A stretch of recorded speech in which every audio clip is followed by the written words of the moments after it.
I am unashamed. What about you?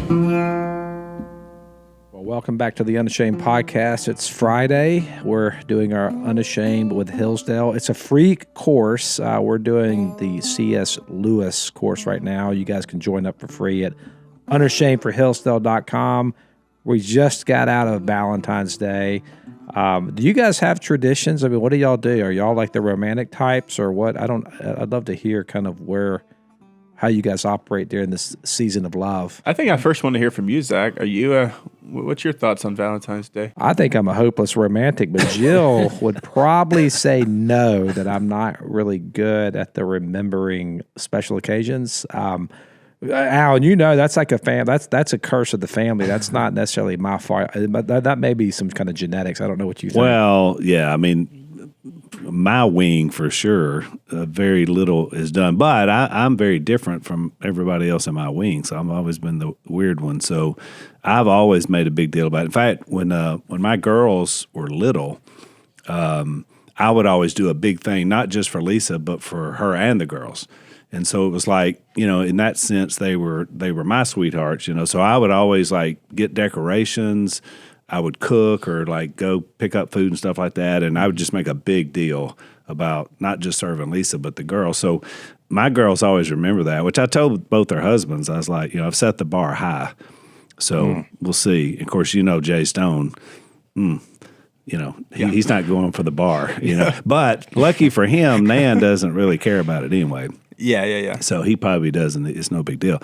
He probably doesn't know when Valentine's Day is. Right, exactly. He probably doesn't know. If you don't know, I mean, Jace told me early on to set the bar low when you first get married. And he said if you set it really low, and you set the expectations really low, then anything above the bottom is advancement. And so I went with that, and it didn't work out well. That's not a good tactic. No, that's terrible. That's terrible advice. Awful advice. And Well, Jace talks about Dad giving him bad advice, but he's the worst as well. That's bad. Well, when we first got married, Jill and I, it wasn't the first Valentine's Day, but her first birthday, which is in February. I'd forgot to do anything or plan anything for her birthday. And Your so first year of marriage, you forgot her birthday. Oh, wow. Is that not bad? And so it was the day of, no bad. card, nothing. Like no happy birthday, and nothing. Just totally forgot. And I get to work, and my sister calls me. I was like, "Are you doing anything for Jill's birthday tonight? I mean, you haven't taught us." And I was like, "Oh my gosh!" It just hit, and it was like that moment, where like you know that dream you have where you like you forget to show up for finals or whatever. It was like that kind of anxiety just like overcame me, and I was like, I have not planned anything. So Jill still talks about this story to this day. So what I did was, in a panic, Stopped at Walgreens. No, I called every one of my friends, and I was like, guys, tonight, impromptu birthday party at the Olive Garden. And so I reserved a table for like 15 people. We get there, but because it was so last minute, like nobody shows up. And it's like literally me and Jill sitting at a table all alone. And it was like, she was devastated. So, I set the bar low, and I'm trying to. Way to follow Jason. Well, it's even worse. Yeah. It's even worse if you have the mantra of setting the bar low and you don't even meet that criteria. That's like a twofold. You set the bar at the minimum and didn't even hit it. That's what I say. You didn't even meet your own minimum. That's what I say when I go speak. I was like, Lisa says I'm the best looking Robertson out of my wing, and I said, but the bar's so low. That's not even really. What does that even mean? I mean, what about the young bucks? Yeah, what about you young bucks? Have y'all like? Because y'all got a house full of little ones. Yeah. Speaking of low bar, I'll start. So American and I. Okay, first off, for me, I feel like I'm very romantic, and I do big gestures and gifts and parties, but I never do them on holidays because I forget. Like I always forget about holidays, birthdays, anniversaries. Like I personally don't really care about that, but if I have an idea for something, I'll do it, and it's like like a nice dinner or like something or like a nice gift. Like I'll do it, but I never think to like coincide that with a holiday, which gets me in trouble because then it's like I feel like if I get her like a good gift, in like April, but her birthday's in May, then it's like I gotta like top it. You know what I mean? Yeah. So for Valentine's Day, we've been doing this for 10 years. Like we started this right after we got married when we were like 19. We were like, we're not gonna do a big Valentine's Day thing. We're just gonna go to a bookstore. And at the time it was Barnes and Noble because we were in Virginia, and just like get each other books. And that would be like our gift. So we would like pick each other out a book to read. And Does she like to read as much as you do? She likes to read too, Okay. yeah. And we did that for like 3 years.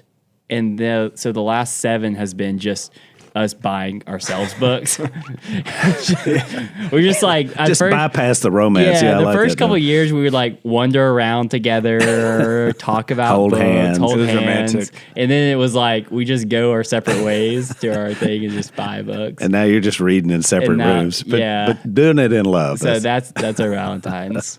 Yeah, Zach, I'm with you. I would call myself a hopeless romantic, but we differ on the bar setting. I did not try to set the bar low whenever Yeah. we first got married.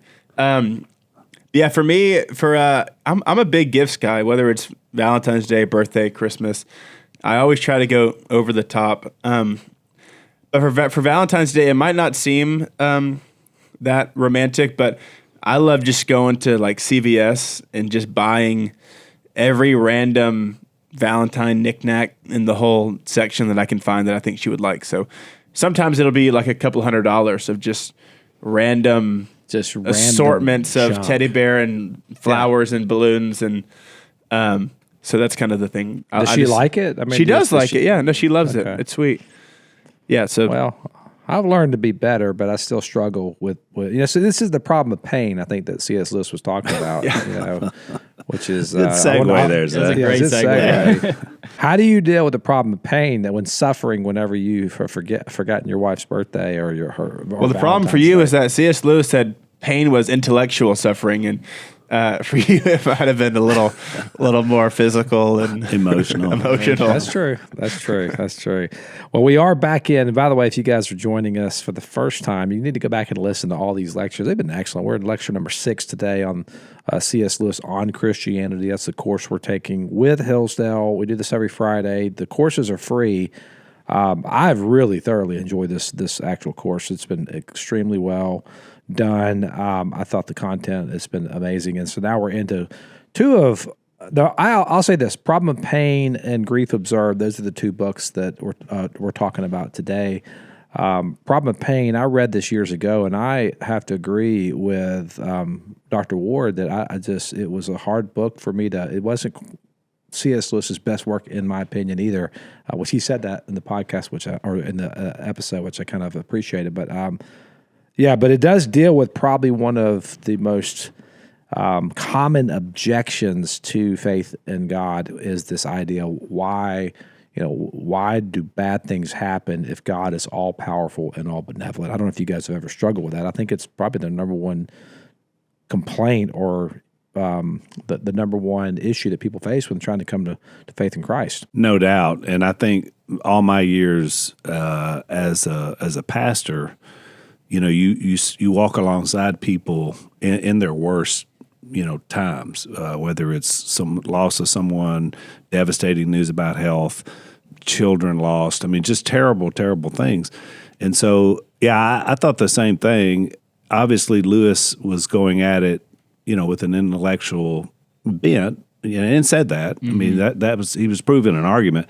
The problem is in practicality, when you're dealing with people that are hurting, the intellect pretty much goes out the window. I mean, I understood his purpose and why he did it, and I appreciate it because it is, I think, from an apologetic standpoint, a big thing that you have to deal with, and he does that. But in a practical side, it's just hard. I've never been able to live there, and there is just something comes down to trust when you're going through something really bad. And so, but people have to know that when you're going through it with them, that now's not the time for the intellectual argument. So that's always the way I was able to separate it. If you had the pastoral approach is, you're not going to, if someone has suffered a tremendous loss, you're not going to I mean, do not, whatever you do, don't try to make intellectual sense Yeah. of what they're going through. Yeah. But the problem of pain was, to your point, it was his philosophical approach to dealing with this problem of suffering. And I mean, I found the argument to be helpful for me, but I mean, obviously, when I'm in pain, it has. I mean, that's not where I'm at either. But if you think about the rationality,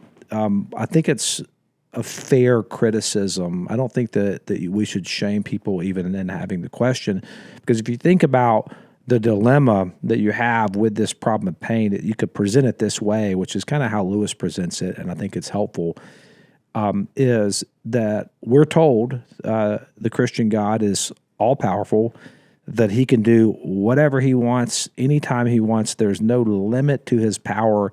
If he snaps his finger and says it, then it happens. So you have that on this side. And then on the other side, we are told that God is all loving, or he's all benevolent. He is a good God. And so the dilemma comes in that if God is all powerful and God is all benevolent, he's all good, then an all good God would prefer a world without any suffering in it. Because that, from our perspective, is what any good father would want for his children. And if God's all powerful, then he has the ability to make that happen. And so the way you back into this dilemma is you say, well, there's suffering in the world. So if that's true, then one of the things about God must be untrue. Either he's not all powerful or he's not all good. And then that's how you back into this problem called the problem of evil or the problem of pain. And I think it's a fair, honest criticism that he is addressing. I understand how someone can think that. I don't know if you guys have ever struggled with that yourself, or what you think about the legitimacy of that proposal. No, I think that's completely true, and I feel like for me that's been one of my biggest wrestles with faith in general has been, and a lot of it's kind of Job 2 in a sense of like, for me, my thing is whether we go through something, difficult physically or, spiritual warfare that we kind of walk through. Oftentimes, a lot of it would kind of be around these, bigger quote unquote Christian things we would go do for God, whether it be an event or a trip or, something we were working on to further the kingdom, and it would be met with such opposition, and a lot of it ended with some sort of physical ailment to the family and things like that. And my big struggle would be, instead of being mad at the enemy, and instead of kind of focusing my energy there, it would be being frustrated at God because he is all powerful, he's all loving, he's omnipotent. And so for me, I kind of got in this cyclical cycle of just cutting out the middleman and just going straight for the source that's able to prevent that. And it really kind of shifted my prayer life and in a negative way, kind of like what C.S. Lewis talks about. And this frustration with God versus kind of taking a step back and harnessing those prayers, that energy and that anger more so towards Satan, and praying against that. And because it got to a point where prayer and my faith would become such a defensive thing of just expecting something bad to happen, and praying more so out of this defense versus being on the offense and kind of taking initiative and praying against it from the onset, instead of it happening, kind of being like, well, of course this is happening now, why is God doing this to us? Versus kind of saying, no, I'm not going to take that approach. I'm going to be mad at the enemy, and I'm going to pray for my family against it in that sense. So, no, I completely get what you're saying, and that's been a struggle for mine the last couple of years, and really the last several months. I feel like I've kind of just started to see a shift in that of, changing my approach of being mad at God when those things happen, to being mad at the source of it, which is the enemy. But it is still kind of nuanced and difficult to try to, kind of pinpoint, because God does allow suffering to happen, even though, the scripture says he doesn't tempt anyone. So I don't believe he brings that upon people, but he allows those things to happen. So it's that nuance of like allowing it to happen, but also not necessarily saying he's the one that's afflicting it. It's an interesting kind of thing to navigate. Well, I love that line that pain is a tool in God's hand to awaken. Yeah, that was good. Awaken us. And I think there's a lot of truth in that. The last sermon I preached a few weeks ago, I quoted the great theologian Robert McCall from Equalizer 2, who said he's about to exact some vengeance on a man on a train, and he looks at the man because he's just totally wiped out all the guy's bodyguards, and he looks at the man. And he says, "There's two kinds of pain that hurts and pain that alters." And then it cuts away to the scene. You know what happens, but the question was, how is the guy going to take the pain? Was the thing, but the pain is coming, because you took the daughter on the train. So there's a great truth in that there is reasons for pain. It's the same thing we understand about when we're children. We do things, during, recent storm here. I'm telling my grandkids, don't walk under these trees. I don't want you to get hurt badly. And so you're trying to teach them something, but then I look out there and they're doing what they're not supposed to be doing. So then everybody's inside and, no devices, no this. And so in the moment, they don't really understand it, but later they'll understand some things because pain can alter, and it does that for us. And so sometimes you just have to get through something without seeing necessarily what the results are until you get there. And I thought the thing that was an eye-opening point to me, by the way, you can sign up to take the course with us at unashamedforhillsdale.com, was the idea about the crucifixion and the resurrection. I had never thought about it quite the way he presented it, as he presented Lewis doing it. When, Jesus said, my God, why have you forsaken me? The point was that Jesus had to go through the crucifixion before there was a resurrection. But we've always just kind of thought, well, he knew he was going to be raised from the dead, so it wasn't that big of a deal or wasn't that bad. But he's making the point, and I think he's right, that it did have to be that bad. It did have to be that big. And in sequence, he had to go through that before the thought of the resurrection ever came through. And that spoke to me because I thought, man, when we're told multiple times that we have to live as Jesus did, and in suffering we understand who Jesus is, that made a lot more sense to me, the idea about sometimes the only way things can be put to death is through some painful way to get there. And whether it's an action, a behavior, or anything else. So I thought that was really, really powerful and spoke to me. I thought it was so good. And that it was eye-opening. He said something when he was talking about that. I wish I could remember the exact quote, but it was to the effect of, we often miss the gospel because we know the ending. Yeah. Man, he said it. Okay, well, you just got to go listen to it to get the exact quote. But he was saying that when we're reading the life of Jesus and the crucifixion, sometimes we miss the impact of it because we know that he comes back. Yeah. And we don't think about what Jesus was feeling in the moment. Right. And reading the crucifixion or any part of Scripture or anyone's story as they were thinking of it, as they were experiencing it in the moment, changes your perspective on what the words Jesus said and how God reacted and how the apostles reacted. Yeah. And it was more than just physical. I mean, think about it. I can barely live with my own sin because I get so disgusted with myself for continuing to make the same mistake. What if I had to live with just the sins of this table, the four of us? It would be more than I could bear. Well, imagine everybody that's ever lived, past, present, and future, that you take all of that guilt and shame as well. But Jesus did predict his resurrection, though. He did. Yeah. So how does that tie into what you're saying? Well, obviously he knew what was going to happen. His point is that it still had to happen. Yeah. Well, he says you got to go down and then up. Yeah, so exactly. What Christ does is he enters into incredible human suffering. Then he's vindicated through the resurrection. And so, my sister and I had this conversation this past week. I'll throw her under the bus because we both processed the death of my mom in two different ways. She would admit, she said, I was angry with God, and she said, you would go up there and spend time with mom. And it's just for those of you who don't know, my mom died of early-onset dementia, which I guess kind of Phil did too in a way. I mean, he really they all got dementia, and mom got it really young though, and so it was a longer period of suffering. Phil suffered though. I mean, it was about a year of pretty horrible suffering. Yeah. And so my mom was even more than that. And towards the end, Melissa would go up there and she would spend time with my mom, and then she would leave and just feel so upset with God and questioning, how could you allow this to happen? Like, you could just end her life, you could stop her suffering, you could heal her, whatever it is.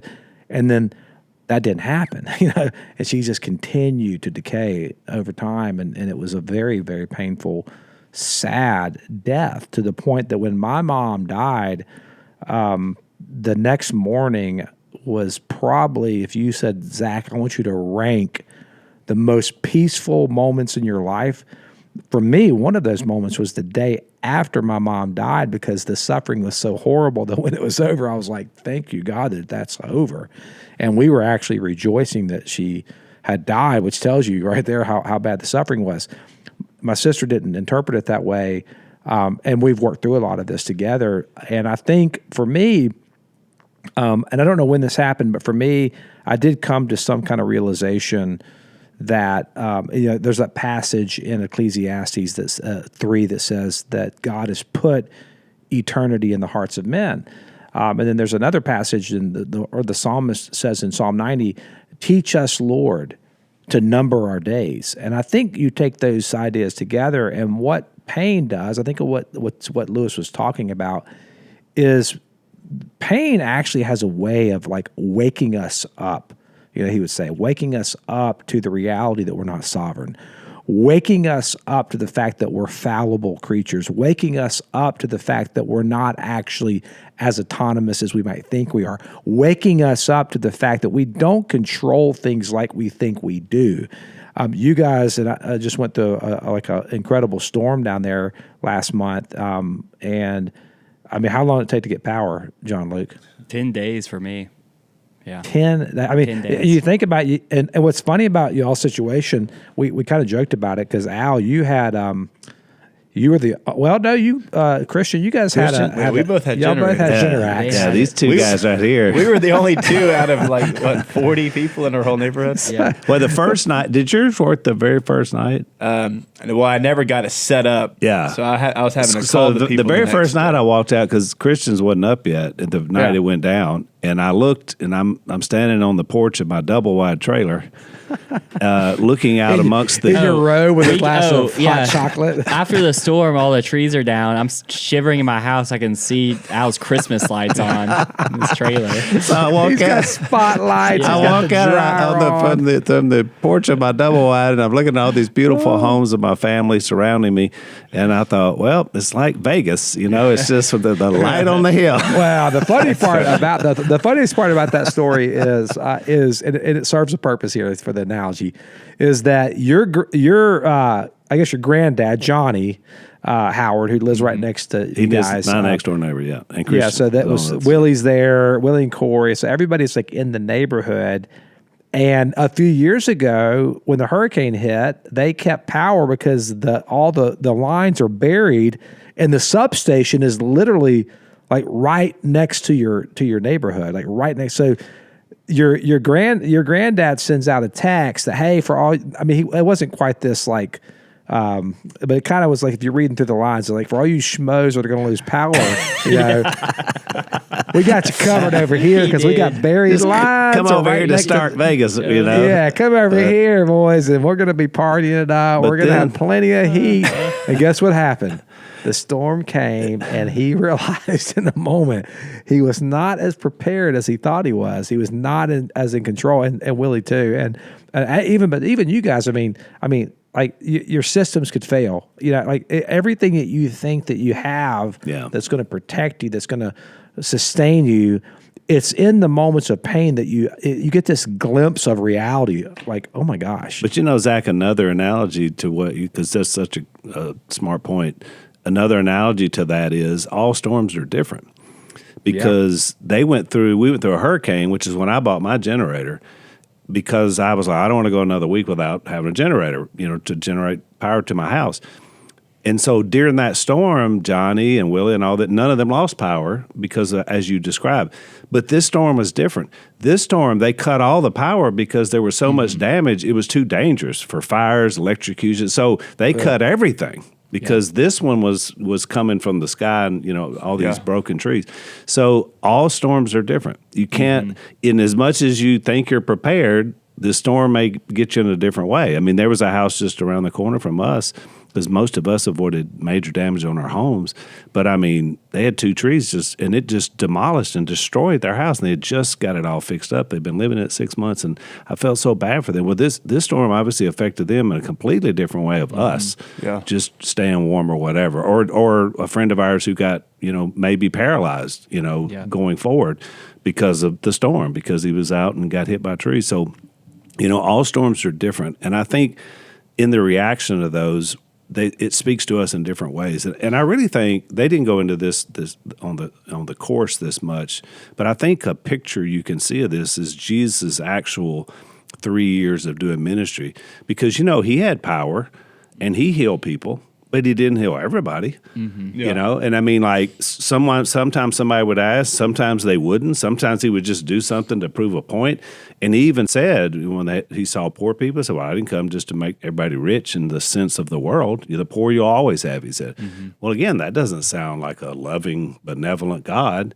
And yet he shows us, to me, in his mission and ministry, that it's not about the sickness or the illness or the money or the whatever. It's more about, do you know me? Yeah. And that was his whole purpose of doing that. We want you to sign up and take the course with us. Unashamedforhillsdale.com is where you can do that.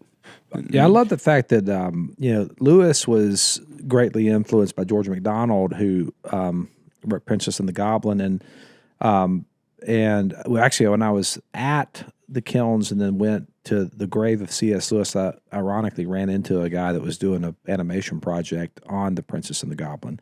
But Lewis was heavily influenced by MacDonald, and MacDonald had talked about. I think it was he had maybe referenced it in one of the books. I know that you mentioned this, that Christ's suffering and death was not. It wasn't to prevent our own suffering, but it was to teach us how to suffer with him. And so when you think about the way that Christ suffered, I think this is super important when we think about suffering. It's not like the monks, that have the whips and they beat themselves. And like the Bible calls that asceticism in Colossians 2, where it's like we're going to deny the body, we're going to treat the body really harshly to somehow prove that we're holy because we're indulging in honestly, we're like volunteering ourselves into the suffering. That's not the suffering of Christ. Christ wasn't suffering just to suffer. In fact, the Hebrew writer says that for the joy set before him, he endured the cross. He endured the suffering. So it was actually joy that was set before Christ that motivated him to endure the suffering. And so the same way with us is we can, that's how we're supposed to suffer. And for me, the way that's looked is, over time, as I've understood, the human condition, I watched my mom die. I've watched other things happen in my life that were bad. I've failed in business ventures. I haven't accomplished what I thought I would have accomplished by this stage of my life. I've had moral failures. I've had relationship problems. I've had marital problems. And a lot of the suffering was not of my own doing. A lot of it was of my own doing. Yeah. And you start stacking all that up. And what I've learned is that I have to push into the fact that I'm created for something different. I'm created for eternity. And so when God put eternity in the hearts of men, suffering for me is one of the ways that it helps me see that. So, Lewis points this out. It's actually an act of love that he gives us suffering on this side of eternity. Yeah, I thought it was cool how he started this lecture, because growing up, I would always see these images and kind of maybe these memes, but you maybe have seen this before, but it'd be like Satan and I think it was Jesus, but they'd be like arm wrestling and they're both, muscular, and it's like this chasm in between them. But I thought it was cool how he started this lecture talking about, the difference between being a dualist and being a Christian, and, kind of comparing Satan more so to the Archangel Michael, but instead of comparing him to God. And I think maybe just without doing it, and I'm not, these fancy words, and I think that's why I can maybe struggle with this course, but I've never even heard of a dualist. But I was like, I'm a Christian, I'm not a dualist. He's like, if you are a dualist, you are not a Christian. And I was like, okay, well, I guess I'm not a dualist. I'm definitely a Christian. But I thought it was cool how we started with that framework and then kind of went from there into the suffering, because I think that kind of fed into what I said earlier about, viewing, the things I would go through and being mad at God instead of being mad at the enemy for it. But why do you think, because I think I can maybe explain it, but you might be able to do it in a more articulate way, but why do you think it was beneficial for him to start this lecture kind of creating that framework of, Satan and God, they're not equal. They're God's obviously omnipotent and all powerful and all knowing, and the enemy is not. Well, I think that was the last lecture, which will be our next episode. But I think it's tied into this because I think. Yeah, you're right. It is. I thought it was the sixth. No, one. it's the seventh. But it's it connected. plays into it exactly because that's why these two go together so well. No, that's great. I think it's a good point. Though No, I think it does create. The suffering is like, how do you make sense of that, right? How do you, and it paves the way for how Lewis understands hell, as well, where it's not these two ever existing competing, powers. I mean, like a dualism would be like, and we'll get into this in the next episode, but think about like Star Wars. You got the Force, and then you've got, the dark side. The dark side, and they're kind of competing energies in the universe that just exist eternally. And so his point was that Satan was a created being. Like, you have to remember that. Satan was a created being, and there is no dualism. There's God, the author of all reality. Now, it does have to answer the question, well, where does evil come from? And that's a very complex question, and depending on, your theological perspective, I mean, yes, people have different opinions on that. I personally think that evil and suffering come from a broken world that was a result of the fall, that Adam and Eve chose. I do believe in free will, and I believe Adam and Eve chose to listen to the revelation of God about reality, and God said, everything is good for you to eat. Go be fruitful, multiply, cultivate the earth. Like, go out. This is yours. Have dominion over it. Expand it out. I want you to expand it because I'm going to live there with you. And it is going to be awesome. And then their choice was, they said, we don't believe you. We think that you are holding out on us. Now, Satan did obviously was the original OG when it comes to sin, but sin was a result of just rejecting in the revelation of God. And what was God revealing? He was revealing His incredible, beautiful, wonderful, all benevolent nature, and so they rejected that. And I think this plays into the concept of hell, because when God came in after they did that, and He kicked them out of the garden. The reason why He kicked them out of the garden, because He said the man can't live in the garden now knowing what they know. Because what they did was they were saying, we want the fruit of the garden, but we don't want to eat that in communion with you, God. We want to eat it for the sake of ourselves. We want to have this in our own autonomy. Well, to exist without communion with God is actually the definition of hell. So what God does when He cast him out of the garden, which was painful, I'm sure, but it was actually an act of grace. And I think it's the same way here of how God allows evil to awaken us to this, our own like fragility and our own inability. And so I think it is connected, Christian. Well, it is. You remember Dr. Jackson way back when we were doing Genesis made that point when we were there talking about that notion or idea that was really mercy. Mm-hmm.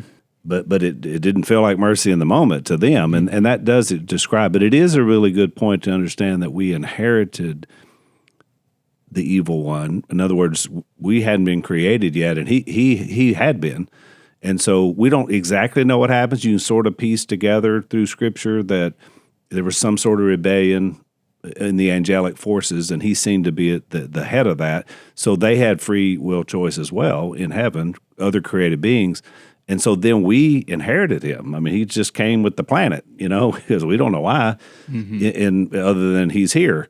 And we do have a choice, as Zach said. And I'm assuming he had a choice and made that same choice. So where it started, I assume, was with him, but somewhere in another realm. But God has always been, he wouldn't be all powerful if evil had always been there. So it had to come out of some other choice. But it didn't originate with God. We know that because of That's 1 right. John. 1 John 2 says that the evil desires of the earth come from the earth. That's they come right. from the world. They don't come from, I think the language is comes from the world, not from the Father. Yes. And so, I've heard some people say, well, God, it originates with God, and evil originates in the sovereignty of God. I'm like, no, sir. No. That's absolutely insane.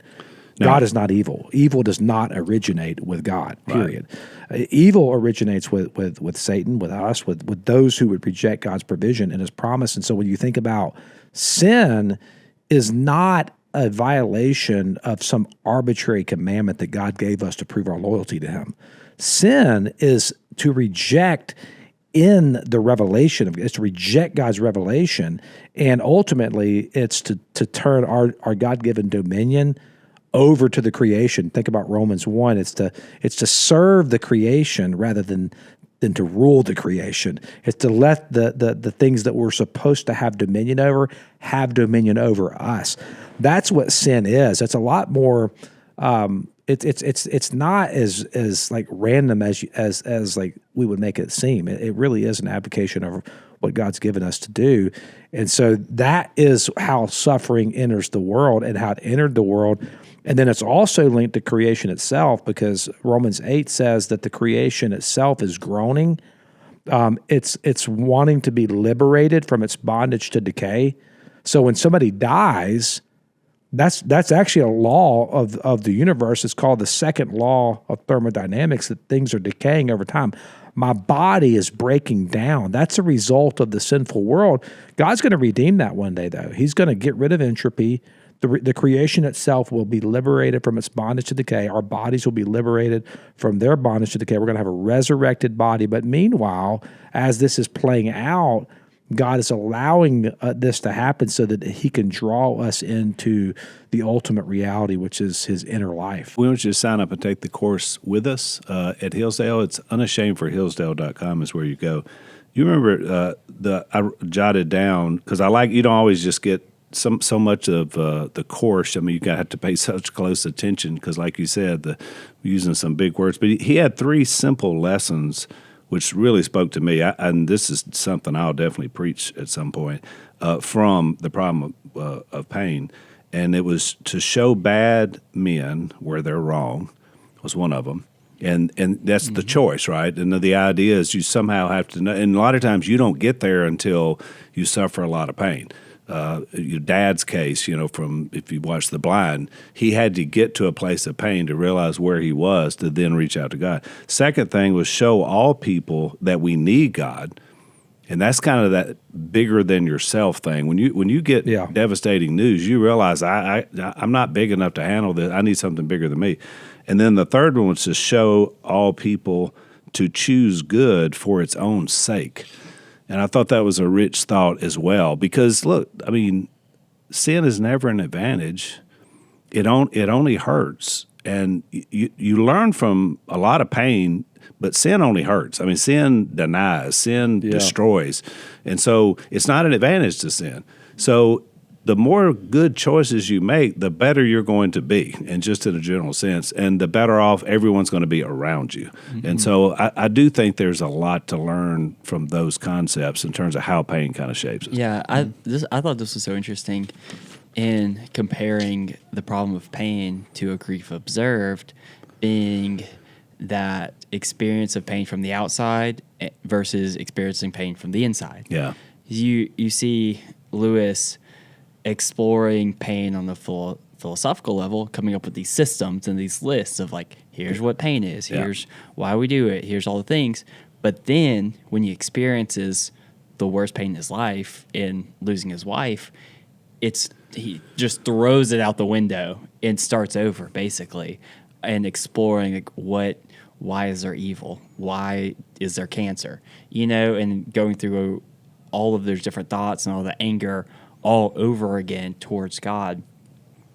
And he said this one line. I'll just read this quote.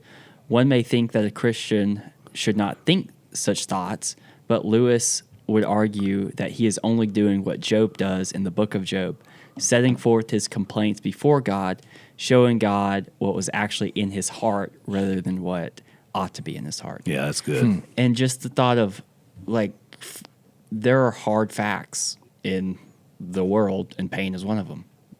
However, you can philosophize, theologize, whatever, all you want, in God, where'd it come from, what is it, why is it, but when it comes down to it, there just is pain, and we have to deal with that somehow, and we need to take reality in what it is and express that to God rather than leaning on the philosophy of it. Yeah, he used Job, but you also see that a lot in the Psalms. You know, you'll see David and other psalmists that are just very pointed in their questioning God, and I do think that's fair. And I don't know this because I don't know a lot about Lewis. You know, I hadn't read that book either or seen was it Shadowland is the movie with Anthony Hopkins, where she dies.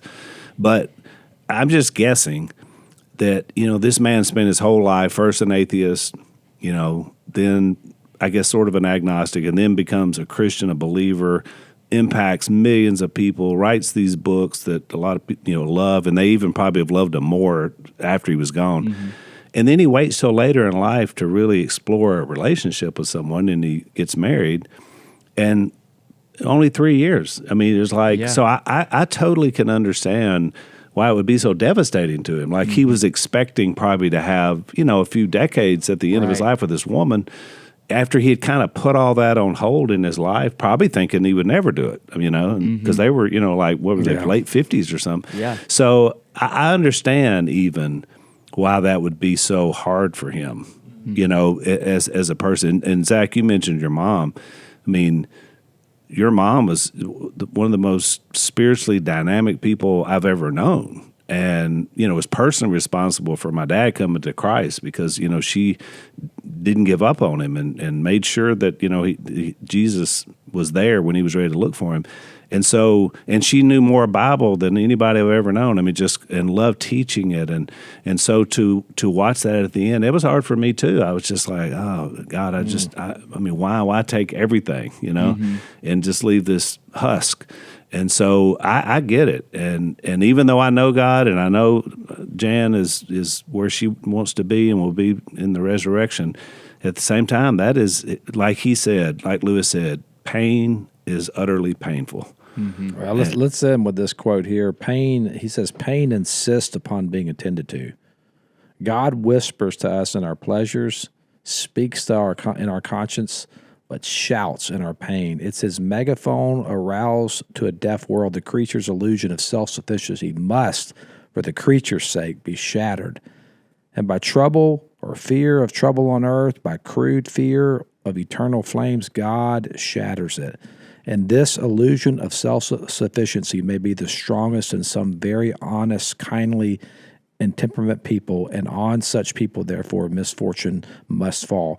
It is an act of grace, and it does and can awaken us to the reality that God actually loves us and that he wants to dwell with us in eternity, and he will dwell with those who would put their faith in him for eternity. So, well, and even dealing with grief, Zach, I mean, you know, I just watched this with Mom. You know, I mean, she almost followed Dad, crossed over out of grief. I mean, she was ready to go.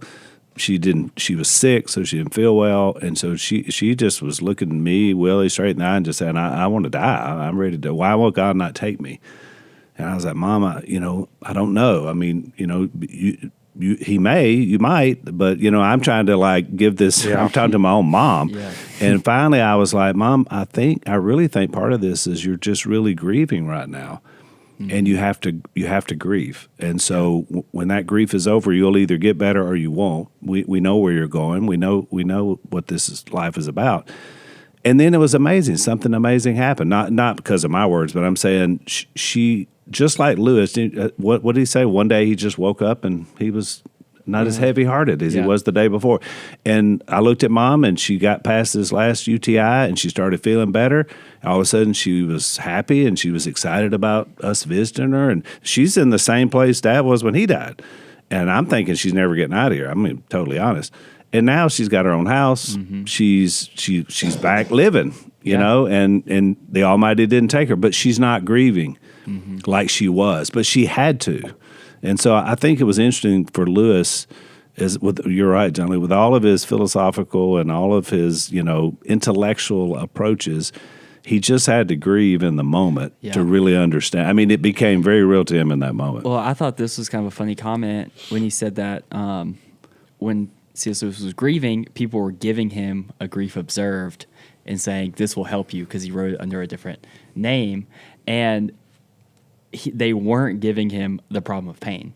Yeah. Like, he wrote this thicker one 20 years earlier, and then he wrote this one way later, much thinner, and just kind of like thoughts and just his experience of it. And then people were saying, oh, you should read this book. Because he did it under another name, right? He did another name, not the big, thick philosophical one. That's really good. Yeah. Yeah, I mean, he starts a grief observed by saying, "Where is God? Go to him when your need is desperate, and what do you find? A door slammed in your face." I mean, that's the first mention of God that he writes in a grief observed. So you see someone that's definitely, wrestling with that, and I think that's why some of Lewis's stuff for me is so refreshing. That's way past all of his earlier writings, and even Dr. Ward talked about that. You see a man who kind of falls back into that cycle that he had early in his life when his mom passed away, and here he is again when his wife passes away, but he comes out of it on the other side. So I thought that was really cool. Well, and he definitely was a man who believed the verse that says, don't think of yourself more highly than you ought.